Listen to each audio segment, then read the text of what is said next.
Okay, so today we're peeling back the curtain on one of the most important, but maybe one of the most invisible industries out there, the chemicals industry. And we're going to look at a really powerful tool, the SASB standard, that's bringing a whole new level of transparency to how it all works. Let's get into it. All right, to get us started, I've got a question for you. Think about your phone, the food you ate for lunch, the medicine in your bathroom cabinet. What's the one thing that connects all of them? I know it seems like a random list, but there is a single hidden industry that's absolutely fundamental to all of it. And yeah, you guessed it, it's the chemicals industry. I mean, this is a sector that's just massive. It takes raw materials and turns them into over 70,000 different products. It's literally the foundation for the fertilizers growing our food, the plastics in our cars, the components in our electronics, you name it. It is a cornerstone of our entire global economy. But when an industry is that big and that complicated, it brings up a huge question, right? How do you actually measure its true impact? I'm not just talking about revenue or profit. How do you measure its effect on the environment, on its workers, on its own long-term health? You need some kind of standard ruler to measure what really matters. And that is exactly where the Sustainability Accounting Standards Board, or SASB, comes into the picture. You can think of them as the people who are creating that standard ruler. What they're really doing is providing a common language, a shared way for companies and investors to talk about and compare sustainability performance. So what are these standards, really? Well, at the end of the day, there are 77 of them, and each one is tailored to a specific industry. Now, the key phrase here, the one to remember, is financially material. This isn't about some feel-good, fluffy reporting. It's about zeroing in on the sustainability issues that could actually impact a company's financial performance. You know, the bottom line. And what's really cool is how structured and logical this all is. Every single standard, including the one for chemicals, is built on these 5 key parts. You start by describing the industry, then you pinpoint the most important topics, the risks and opportunities. After that, you get specific metrics to measure performance, technical rules to make sure everyone is measuring the same way, and finally, activity metrics to put it all into context. It's a really thorough system. So let's get into the nitty-gritty. We're going to walk through this sustainability scorecard for the chemicals industry. And we'll start with the part that most people think of first, its environmental footprint.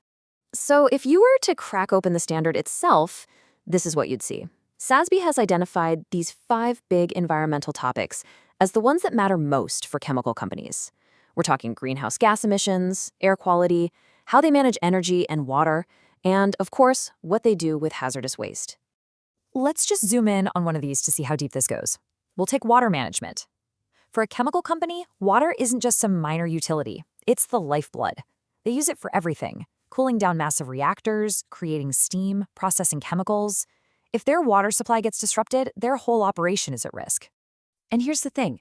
It's not just about how much water they use. It's about where they're getting it from. The standard asks a really smart question. What percentage of your water comes from places that are already thirsty?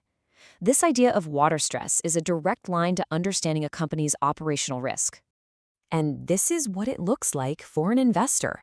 You don't get a vague statement, you get hard numbers. You see total water used, you see that critical percentage from those high-stress regions, and you even see how many times they've broken water regulations.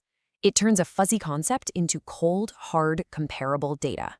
Okay, moving on to the second major part of the scorecard. We're shifting gears from how the products are made to the products themselves. This is all about product responsibility. So the focus totally flips here. We're not talking about the factory anymore. We're talking about what ends up on the shelf. The topics include how products are designed in the first place, how safe they are, and for certain companies, even the use of things like GMOs. Let's dive into safety and stewardship. This is a huge deal, right? Because it's all about what happens after the product leaves the factory gate. This is where the product meets the public, the environment, and a whole lot of potential regulations. So how do you put a number on that? Well, the standard gets super specific. It asks, what chunk of a company's revenue comes from products with what are called GHS Category 1 and 2 substances? That's basically the really serious stuff. And then, and this is key, it asks, of those products, how many have you actually formally assessed for their hazards? It's a measure of both the risk and how well a company is managing it. All right, on to our third and final piece of this scorecard, operational integrity. This is all about how a company runs its ship day to day, how it manages its people, its facilities, and its neighbors. And you can see the big buckets this covers. It's everything from community relations to navigating the legal landscape, and of course, the two huge safety components, the safety of the workforce and the safety of the operations themselves. We'll do our last deep dive right here on workforce health and safety. You know, in an industry with this much heavy machinery and hazardous material, keeping people safe is just non-negotiable. And it isn't just the right thing to do, it makes complete financial sense.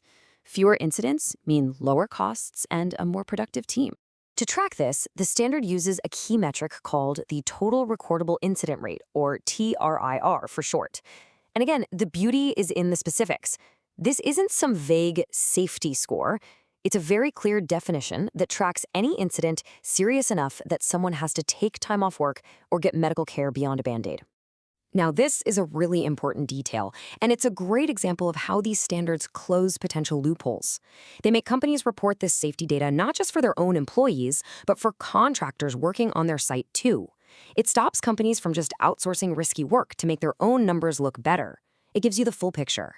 Okay, so we've covered the environment, the products, and the operations, which is a lot of detail. So let's pull the camera back and ask the big question. Why does all this incredibly specific data actually matter? I think this slide just says it all, really. On the left, you have the old way of looking at a company. You'd get your revenue, your profit, your assets, and maybe a few vague sentences about sustainability in the annual report. But look at the right. With SASB, the picture just explodes with useful detail. You can see hard numbers on emissions, real exposure to water risk, actual incident rates. It gives you a completely different lens for analysis. So in the end, the SASB standard provides that common ruler we talked about at the beginning. It's a tool to measure what really matters for long-term success. But a tool is only as good as the hands that use it. The real question then is, how will companies, how will investors, and how will all of us use this new level of clarity to make better decisions and, hopefully, build a more sustainable future? That's the real question.